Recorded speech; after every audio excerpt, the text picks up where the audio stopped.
Tirprati worker union ni bakak tei kasini sanmung no tei tangsa law office len ni samung tang bedego deputation laika aro kok naruk thani ti ID te haste ni asok khang manik desaka morok mani bai baksa no khlaioi chichu ku keji blai khake khok neira jiba rang mari nai te ti worker rok no hapang ni bakak tei tong thai sunamui bo mari nai noi abono kari bo botei bo saka daiti no joto samung khlai nai rok no 3 gonda khlai tong thai pata mari nai samung khlai nai rok samung pai nogo asogui furo Raida tui EPF graduate by akobai manthai rang khok jora wono rui mari nai abono karibo samung tang bedego EPF ni rang khok jora wono rinani bagui samung tang nai rok no chubachu khlaina center ma khlainai TDDC te sabagano raida saya tui bania khlainai no mama thaknai abono karibo paigano kubuni samungo thepawoi mangalak eba phalai mangalak aboni yagulo namani paigano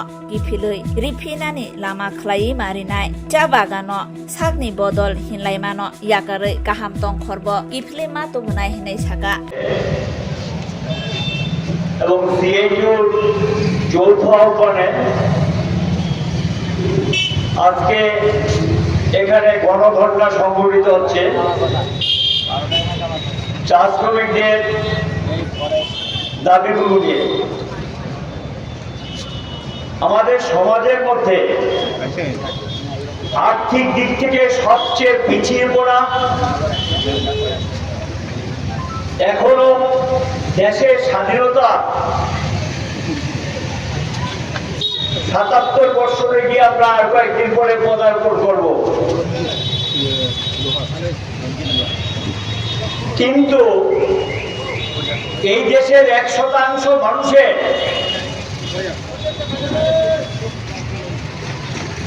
বিভিন্ন দিক থেকে তাদের বিরাট পরিবর্তন ঘটেছে তাদের লুটের পাহাড় টাকার পাহাড় জমিয়েছে যারা হাড় ভাঙা পরিশ্রম করে চায়ের যোগান দেয় ব্রিটিশ শাসিত ভারতবর্ষে বাগানগুলো অধিকাংশ নির্মিত হয়েছিল তারপরে দেশ স্বাধীন হওয়ার পরও কিছু বাগান নির্মিত হয়েছে ভারতের চা শিল্প একটা অন্যতম শিল্প যেখানে লক্ষ লক্ষ শ্রমিকরা ট্রেডিশনালি তাদের বাগানগুলিতে কাজ করে এবং পরিশ্রম করে এবং বাগানগুলো টিকিয়ে রাখার ক্ষেত্রে সবচেয়ে বড় ভূমিকা হলো এই চা বাগান শ্রমিকদের একটা সময় ছিল যাদের পড়াশোনার সুযোগ ছিল না কিচ্ছু ছিল না শুধু বাগানি কাজ করতেন এবং আপেটা খেয়ে তাদের ঘুমিয়ে থাকতো বিশেষ করে পশ্চিম বাংলা এবং ত্রিপুরাতে বামফ্রন্ট সরকার ক্ষমতা আসার পর চা শ্রমিক আন্দোলনের একটা নতুন অধ্যায় সূচিত হয় লড়াই সংগ্রামের মধ্য দিয়ে তারা কতগুলি অধিকার আদায় করে নেন বাগানে যেমন খুশি তেমন ছাঁটাই করা যাবে না বাগান শ্রমিকদের থাকার দায়িত্ব বাসস্থানের দায়িত্ব আইন অনুযায়ী মালিককে বা সরকারকে বহন করতে হবে তাদের শৌচালয় সরকারকে দায়িত্ব নিতে হবে ছেলে মেয়েদের প্রাথমিক পড়াশোনা করার জন্য আমি বলছি না কলেজ স্তর প্রাথমিক স্তরে পড়াশোনার জন্য একটা ব্যবস্থা থাকতে হবে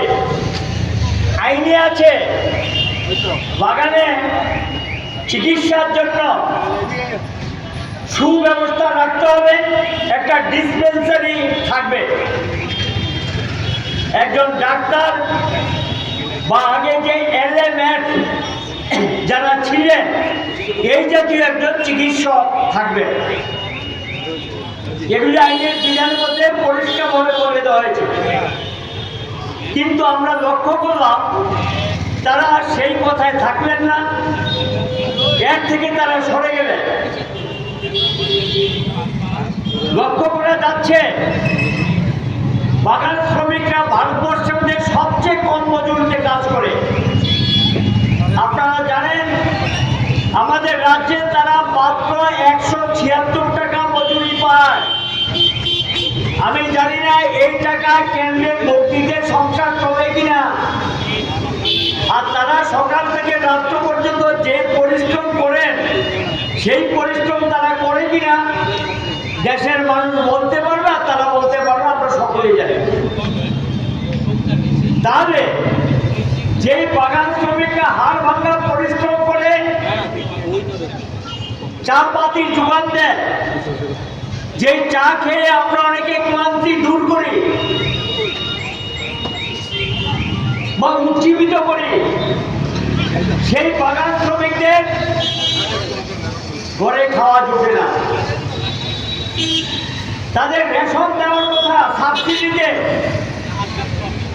এটাও অনিয়মিত। সকল বাগানে নিয়মিত সাবসিডি রেশন যেটা দেওয়ার কথা সেই সাবসিডি রেশন দেওয়া হয় না, এটা অনিয়মিত। মজুরি মূল্য সূচকের ভিত্তিতে নির্ধারিত হয় প্রতি 6 মাস পর পর।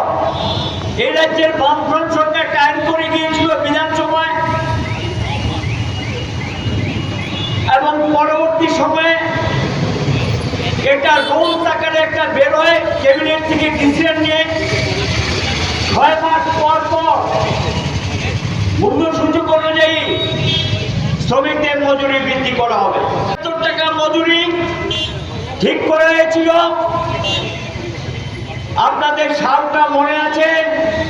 বামফ্রন্ট সরকার তখন ক্ষমতায় ছিলেন 2017 সাল। 1 ডিসেম্বর থেকে 176 টাকা মজুরি নির্ধারিত হয়েছিল। মালিকরা এটা মানলেন না, কার্যকরী করলেন না। আদালতে গেলেন,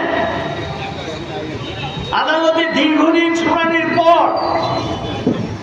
উচ্চ আদালত মানে হাইকোর্ট পরিষ্কারভাবে বলে দিয়েছেন শ্রমিকদের যে মজুরি, এই মজুরি দিয়ে দিতে হবে। এদেরকে ঠকানো যাবে না, এই মজুরি তাদেরকে দিতে হবে। উচ্চ আদালতের রায়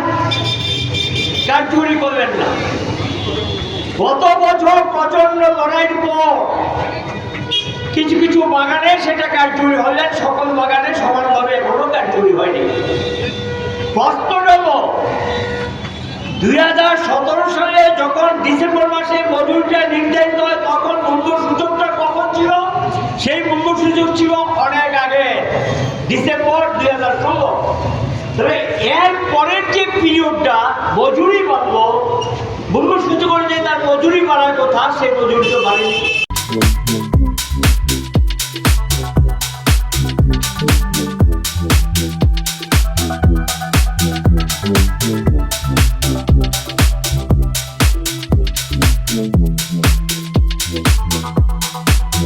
Yeah.